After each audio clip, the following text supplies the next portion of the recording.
Have you ever woke up and wondered what was wrong with you?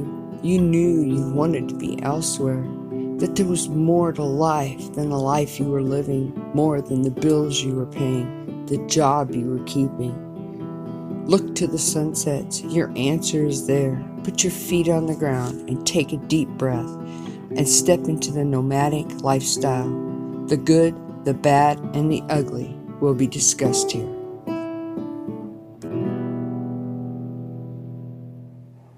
Hi everybody. So today we're going to talk a little bit about some of the dangers about RVing. It has nothing to do with me.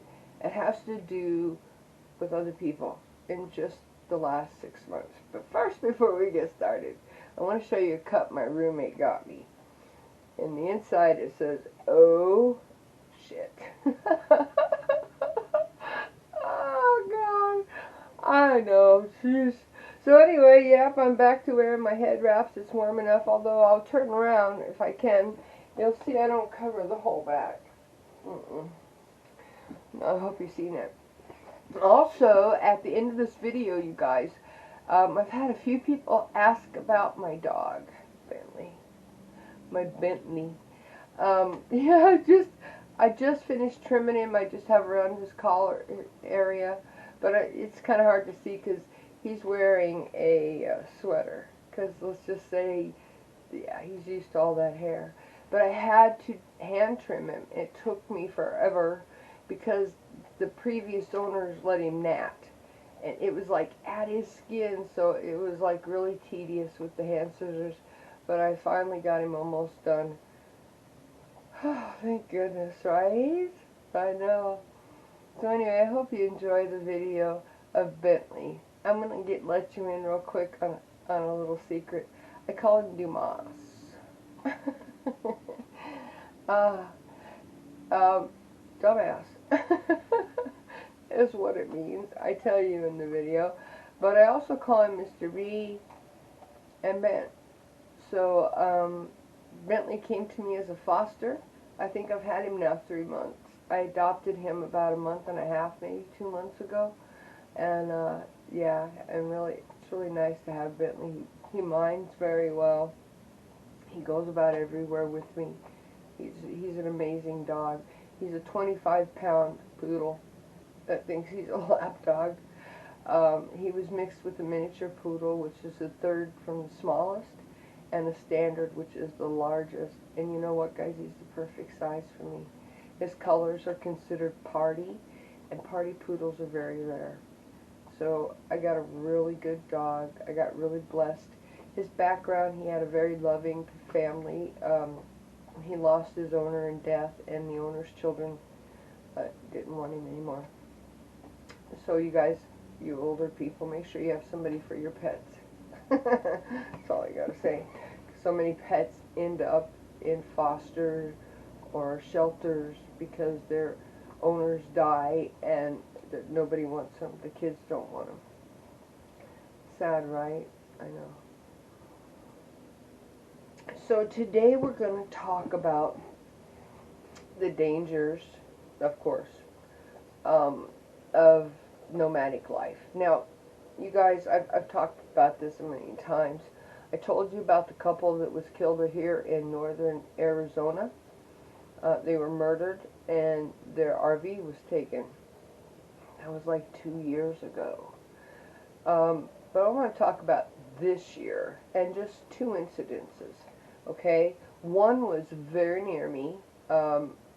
They found a guy in his RV in a parking lot dead. They don't know if it was natural causes or if there was foul play. He was an older gentleman. He was in a parts parking lot. And, yeah, that happened at the end of July.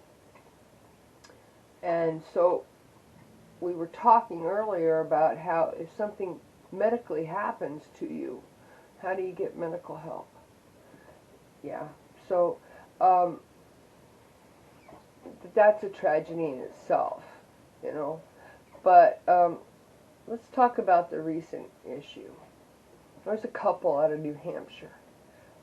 They had watched the videos on YouTube and wanted the alternative lifestyle of being nomadic. And you guys, I don't think they were out more than a month. They had traveled from New Hampshire to New York to visit family. From what I understand, they came down to Arizona, and they were here for a few weeks, and then they traveled into Texas, down by the ocean. And when they first got there, they were actually in a campsite that they paid $25 a night for, which, let me tell you what, that's a good rate. That's a really good rate. But being in that campsite, they were informed about a place by the beach, and that was free. And I know me, I would have been there in a heartbeat. Fishing. Did we say fishing? Anyway, but they went there. You know, guys, I have always been leery of people. It must be, I was raised in a biker family, and you didn't trust anybody until they earned that trust. And I found myself as a boondocker talking to people I wouldn't normally talk to, friending people I wouldn't normally friend. In real life, it takes somebody a long, long, long time to get into my inner circle. I'm just very picky. Not picky, I'm just very leery.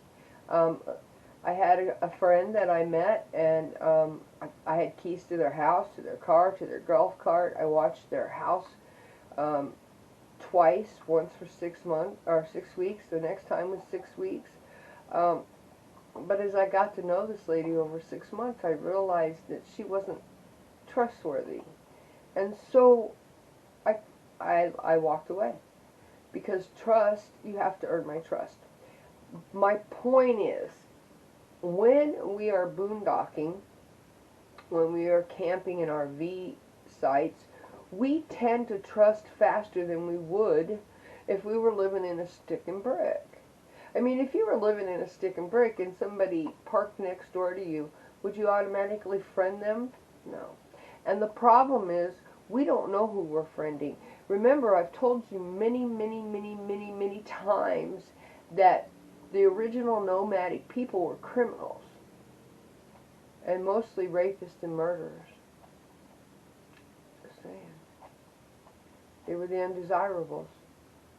So we have to remember that those people are still out there amongst now hundreds and thousands of everyday people who are taking to nomadic life.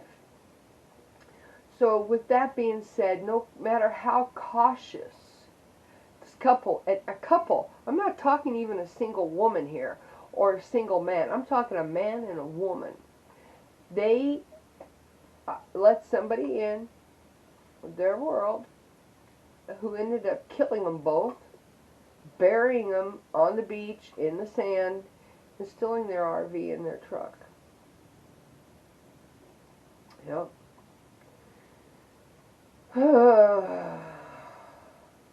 And they were a beautiful couple.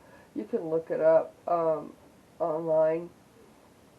So when we consider going nomadic, whether we're part-time nomadic like I am, or we're full-time nomadic, we have to remember to keep our guards up. I'm just saying. Somebody knocks on your door, do you let them in for a drink of water anymore? No. We did in the 70s, but not today. Do you let them in to use your phone? No. If somebody walks in up off the street and wants to come in my house, they can't. I told you in one of my videos, I never let anybody into my RV. Ever. If somebody came to visit me, we sat outside. You guys, I never let anybody near my dog. Because my dog is at least going to cause some kind of friction if somebody's in there trying to hurt me. So, we have to remember safety, safety, safety. Safety. This couple retired couple was living their dream. The dream they got off of YouTube from the GlamMads and the ScamMads, who don't bother to tell you the truth about safety. They tell you to put men's shoes outside your rig. Carry a bear mace? Really? You know, guys, a bullet's a lot faster than a bear mace. Just saying. So, if you decide to go out even part-time, be leery. Remember, just like if you were living in a stick and brick, don't let people into your inner circle. You have to be careful. Nomadic life is a solitary life. As much as the GlamMads and the ScamMads want to convince you that you can hook up with the tribe and be safe, sometimes the people you hook up with are not safe, because the only tribes you're going to get are the tribes you meet while you're out. So, that's my video today. Like, oh shit. Yeah. You know what? It breaks my heart, you guys. It took me a week to make this video. It just did. Absolutely. And we could go on all day long about the old guy who died here near me in his RV. And until his body started smelling, they had no clue. Because we have people parked across the street that have been there a month. So nobody knew he was even dead until that body took a stink to it. So we have to remember, yeah, you guys, yeah, that's just life. As a nomadic person, don't let them in your inner circle. Make them gain your trust. And I'm not talking overnight, over a weekend, or even over a week. I'm talking make them earn your trust. If you can form a tribe before you go out and you know the people well,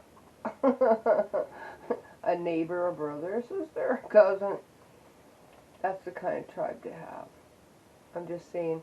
I told you guys in other video, and when I first started out, I reached out to a nomad. Yeah. And I asked her, I told her the area I was going to, and I asked her what would be a safe place for a single female for her first trip out to boondock. She sent me to a farmer's field. And you guys, she didn't do it by mistake. She sent me the coordinates. Just saying.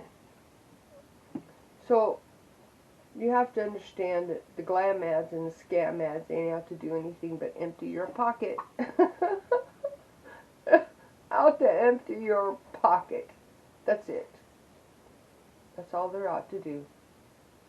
Simply put, they don't want to tell you the truth. They don't want to tell you that they were scared. They don't want to tell you that there's all kinds of nuts out there.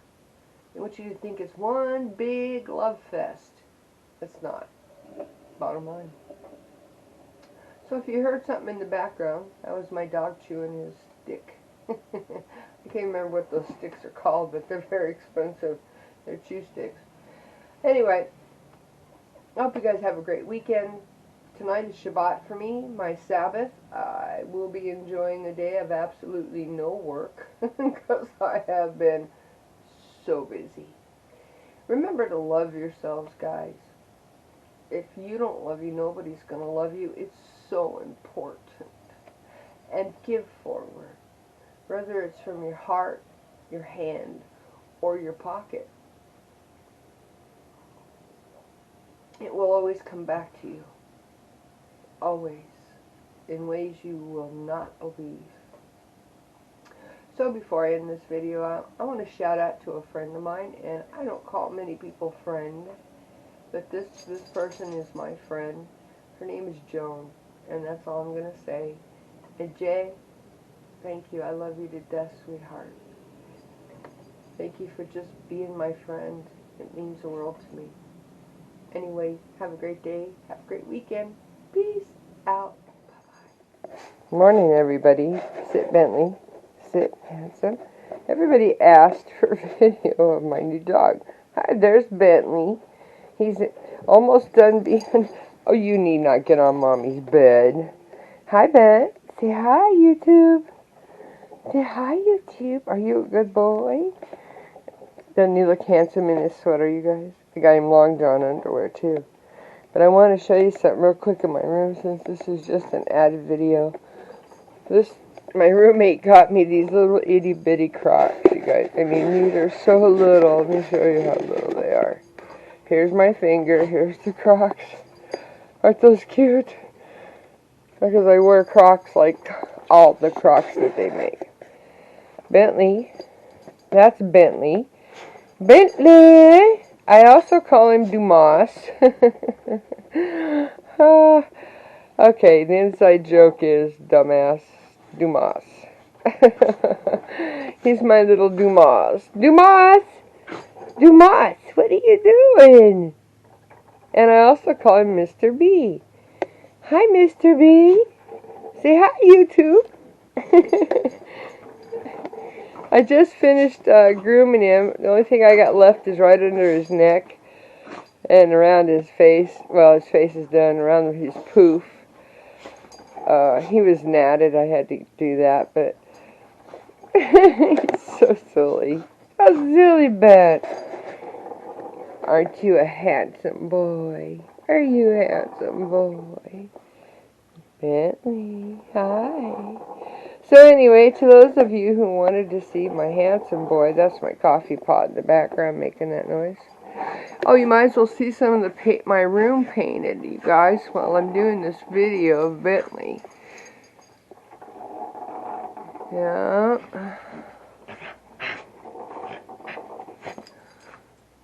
My station where I work, and you guys see me video. Oh, there's Tammy.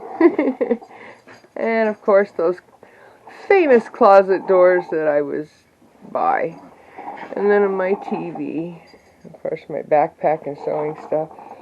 I'm always busy. The stuff on the back of the chair has to be mended. My camera bag. Okay, Bentley, say goodbye. Say bye-bye, YouTube. You guys have a great day. I hope you enjoyed the video today. Bye-bye.